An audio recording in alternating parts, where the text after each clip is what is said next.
আমাদের পায়খানার রাস্তাটি বা বায়ুপথে ৩টি অ্যানাল কুশন থাকে, যেটা সবসময় পায়খানার রাস্তাটি বন্ধ করে রাখে।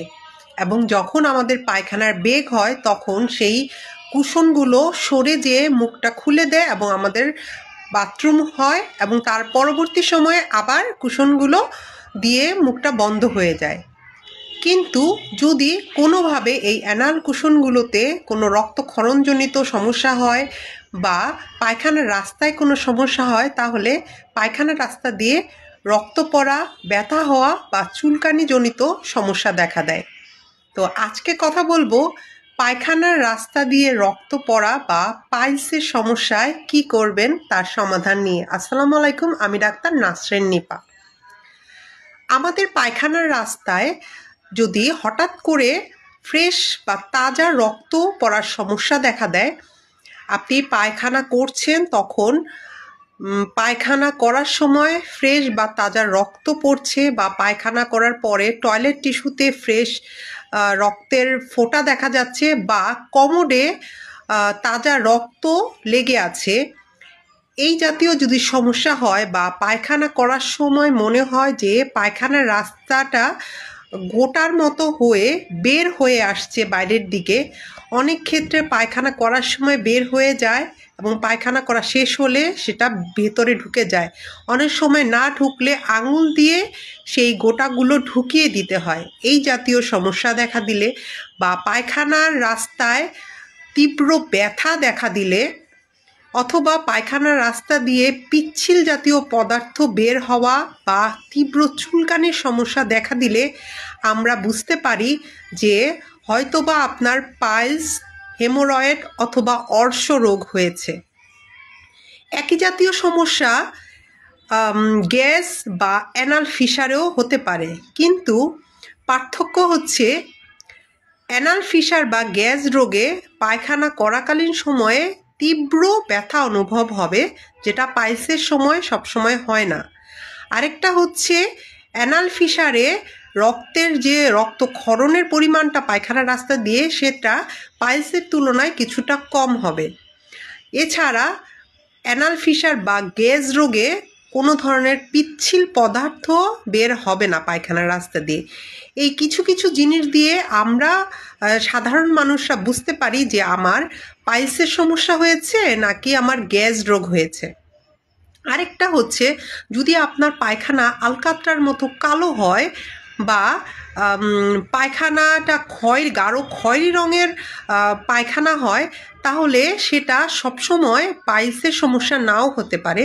এটা হতে পারে যে আপনার খাদ্য নালীতে কোনো ধরনের সমস্যা রয়েছে, যেমন কোলোরেক্টাল ক্যান্সার জাতীয় একটা সমস্যা রয়েছে, বা আপনার যকৃৎ, লিভারের কোনো সমস্যা হয়ে থাকতে পারে। এই সব ক্ষেত্রে এই ধরনের আলকাতরা বা কালো পায়খানা হয়, কিন্তু পাইলসের সবসময় তাজা লাল রক্ত বের হবে। তাহলে যদি আপনার এই তাজা রক্ত বের হওয়া, ব্যথা হওয়া, পায়খানা করার সময় গোটার মতো দেখা দেয়া, বা সেটা বের হয়ে যাওয়া পায়খানার রাস্তায়, মানে হচ্ছে মনে হবে যে পায়খানার রাস্তাটাই আমার বাইরে বের হয়ে এসছে, এবং চুলকানি থাকবে, এই জাতীয় সমস্যা দেখা দিলে আপনি কি করবেন বা কেন হয় সেটা আপনার জানাটা খুব জরুরি। বেশিরভাগ ক্ষেত্রে দেখা দেয় যে অনেকে পায়খানার বেগ আসলে পায়খানা আটকে রাখেন। অনেক ক্ষেত্রে অনেকটা লম্বা সময় ধরে পায়খানা করেন, যেমন পায়খানা করার সময় হয়তো পেপার পড়ছেন, মোবাইল টিপছেন, লম্বা একটা সময় ধরে পায়খানা করছেন অকারণে। আবার অনেক সময় অনেকে জোরে প্রেসার দিয়ে দিয়ে পায়খানা করার চেষ্টা করেন। অনেকের কোষ্ঠকাঠিন্য জাতীয় সমস্যা থাকে এবং লম্বা সময় ধরে কোষ্ঠকাঠিন্যে ভুগতে থাকেন। অনেকের ডায়রিয়া বা কোষ্ঠকাঠিন্য, কিছুদিন ডায়রিয়া, কিছুদিন কোষ্ঠকাঠিন্য, এই জাতীয় বা আইবিএস, ইরিটেবল বাওয়েল সিনড্রোম জাতীয় রোগে ভুগে থাকেন। অনেকে আঁশযুক্ত খাবার তেমন একটা খান না, প্রোটিন বা ফ্যাট জাতীয় খাবার অতিরিক্ত পরিমাণে খেয়ে থাকেন। এই জাতীয় কিছু সমস্যার কারণে পাইলসের সমস্যাটা হতে পারে। আবার অনেক ক্ষেত্রে পারিবারিক মানে ফ্যামিলি হিস্ট্রি আছে, পরিবারের কারো হয়েছে, বাবা মা ভাই বোনের আছে, সেখান থেকেও পারিবারিকভাবে হতে পারে। গর্ভাবস্থায় এই সমস্যাটা দেখা দিতে পারে শারীরিক পরিবর্তনের কারণে। তো এই সব ক্ষেত্রে প্রতিরোধের ব্যবস্থাটা আমি আগে বলবো, তারপর বলবো চিকিৎসা।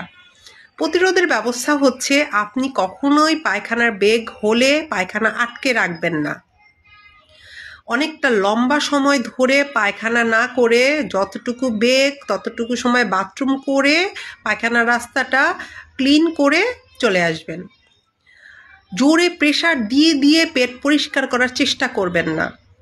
কোষ্ঠকাঠিন্য যাতে না হয় সেজন্য প্রচুর পরিমাণে পানি খাবেন, মিনিমাম 2 লিটার পানি খাবেন প্রতিদিন।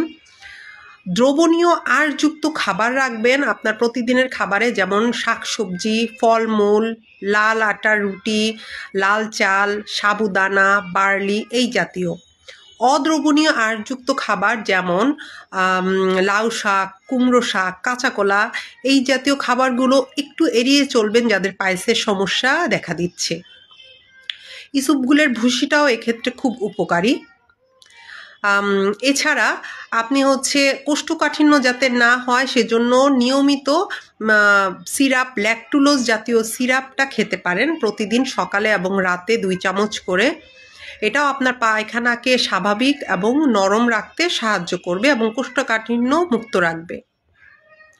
এই কিছু কিছু জিনিস যদি আপনি মেনে চলেন বা পাইলসের সমস্যা হলে পায়খানার রাস্তাটা জোরে জোরে ঘষে পরিষ্কার করার চেষ্টা করবেন না, খুব সফটলি হ্যান্ডেল করবেন এবং টিস্যু দিয়ে ক্লিন করার চেষ্টা করবেন বা পানি দিয়ে হালকা করে পরিষ্কার করার চেষ্টা করবেন, বেশি জোরে জোরে ঘষবেন না। কারণ পাইলসের সময় এই যে অ্যানাল কুশনগুলো সেগুলো দীর্ঘদিনের এই নানান সমস্যার কারণে যে আপনি পাইলসের রোগটায় উপনীত হয়েছেন, এই অ্যানাল কুশনগুলো ফুলে রয়েছে এবং সেখানে রক্ত জমাট বেঁধে আছে। যেই রক্তগুলো যখন আপনি পায়খানা করছেন বা কষা পায়খানা হচ্ছে তখন এই অ্যানাল কুশনগুলো থেকে রক্তক্ষরণ হয়, সেই রক্তগুলোর জমাট বাঁধার সুযোগ পায় না এবং ফ্রেশ ব্লাড যেতে থাকে। আরেকটা এই অ্যানাল কুশনগুলো এতটাই ফুলে যায়, অনেক ক্ষেত্রে এগুলো বাইরে বের হয়ে যায়। কিছু কিছু ক্ষেত্রে নিজেরা ঢুকতে পারে, কিছু কিছু ক্ষেত্রে আপনার আঙুল দিয়ে ঢুকিয়ে দিতে হয়, মানে পায়খানার রাস্তাটা। আবার চুলকানি দেখা দেয়, আপনি চুলকালেও চুলকাবেন না, সেখানে ভেসলিন লাগাবেন। আমি আরও কিছু ওষুধের নাম বলে দিব, সেগুলো ব্যবহার করবেন। তো এই নিয়ম কানুনগুলো যদি আপনি মেনে চলেন, যদি আপনার তীব্র ব্যথা হয় তাহলে আপনি ট্যাবলেট প্যারাসিটামল খাবেন। অনেক ক্ষেত্রে প্যারাসিটামলের ট্রামাডলের কম্বিনেশন থাকে, সেগুলো খাবেন না, শুধুমাত্র প্যারাসিটামল ট্যাবলেট খেতে পারেন। ট্রামাডলটা আপনার কোষ্ঠকাঠিন্য বাড়িয়ে দিয়ে পাইলসটা আরও তীব্র করতে পারে। আইবুপ্রোফেন জাতীয় ওষুধও খাওয়া যাবে না, সেটা আপনার রক্তক্ষরণটা বাড়িয়ে দিতে পারে। তো প্যারাসিটামলটা খাবেন আপনি, অ্যাডাল্ট রুগীরা 2টা করে 3 বেলা বা 4 বেলা খেতে পারেন, 4 ঘন্টা বা 6 ঘন্টা অন্তর অন্তর। সিরাপ ল্যাকটুলোজ যেটা অ্যাভোলাক নামে পাওয়া যায়, সেটা আপনি 2 চামচ করে 3 বেলা খেতে পারেন, অনেক ক্ষেত্রে 3 চামচ করেও খেতে পারেন। তবে ডায়রিয়া শুরু হলে ওষুধটি বন্ধ করে দিতে হবে। এছাড়া আমি যে খাবারের নামগুলো বললাম সেগুলো নিয়মিত খেলে, সাবুদানা, বার্লি, ইসবগুলের ভুসি এই জাতীয় খাবারগুলো যদি খান, আপনার খাবার তালিকায় যদি শাকসবজি, ফলমূল রাখেন, তাহলে আশা করি আপনার এই কোষ্ঠকাঠিন্যের সমস্যাটা থেকে আপনি মুক্ত হবেন। এবং আপনি যদি প্রেশারাইজ না করেন তাহলে এই রক্তক্ষরণের সমস্যাটাও আস্তে আস্তে কমে যাবে বা অ্যানাল কুশনগুলো শুকিয়ে আসবে। এরপর ব্যথার পরে যদি চুলকানি হয় আপনি একটা অ্যান্টিহিস্টামিন খেতে পারেন এবং পায়খানার রাস্তায় আপনি অ্যানোস্টেট অয়েন্টমেন্ট নামে একটা ক্রিম পাওয়া যায়, সেটা আপনি লাগাতে পারেন। অনেক ক্ষেত্রে যদি ঘা হয়ে থাকে আপনি ব্যাকট্রোসিন অয়েন্টমেন্টও ব্যবহার করতে পারেন। আপনি প্রতিদিন নিয়ম করে কুসুম গরম পানিতে বসতে পারেন 20 মিনিট থেকে 30 মিনিট পর্যন্ত। সেটা আপনার পায়খানার রাস্তাটিকে খুবই আরাম করবে এবং জীবাণুমুক্ত রাখবে, চুলকানি, ব্যথা এগুলো থেকে মুক্তি দিবে। এছাড়া যদি তীব্র ব্যথা থাকে তাহলে আপনি বরফ কাপড়ে পেঁচিয়ে পায়খানার রাস্তায় ধরে রাখতে পারেন, সেটাও আপনাকে খুবই আরাম দিবে। এই নিয়মগুলো আপনি ফলো করার চেষ্টা করবেন। এরপর যদি বেশি রক্তক্ষরণ হয় সেক্ষেত্রে আমরা রক্ত বন্ধ করার জন্য ট্রানএক্সামিক অ্যাসিড জাতীয় ক্যাপসুল দিয়ে থাকি। অনেক ক্ষেত্রে পাইলসের সমস্যা হলে আমরা আরও কিছু ধরনের মেডিসিনের একটা কোর্স দিয়ে থাকি 1-1.5 মাস 2 মাসের। সেগুলো খেলে বা আপনি নিয়মগুলো মেনে চললে অনেক ক্ষেত্রেই পাইলসের সমস্যা থেকে আপনি মুক্ত থাকতে পারেন। কিন্তু যদি এই পদ্ধতিগুলো ব্যবহার করার পরও 7 থেকে 14 দিন পরও আপনার পাইলসের সমস্যাটা না কমে, আপনার যদি বারবার ঘন ঘন কিছুদিন পরপরই এই পাইলসের সমস্যাটা দেখা দেয়, আপনার যদি তীব্র রক্তক্ষরণ হয়, তীব্র ব্যথা থাকে এবং এই পাইলসের সাথে জ্বর, কাঁপুনি দিয়ে জ্বর, খিঁচুনি এই জাতীয় সমস্যা দেখা দেয়, পাইলসের রাস্তা মানে পায়খানার রাস্তায় তীব্র চুলকানি থাকে, ইত্যাদি সমস্যা দেখা দিলে আপনাকে সাথে সাথে ডাক্তারের কাছে যেতে হবে।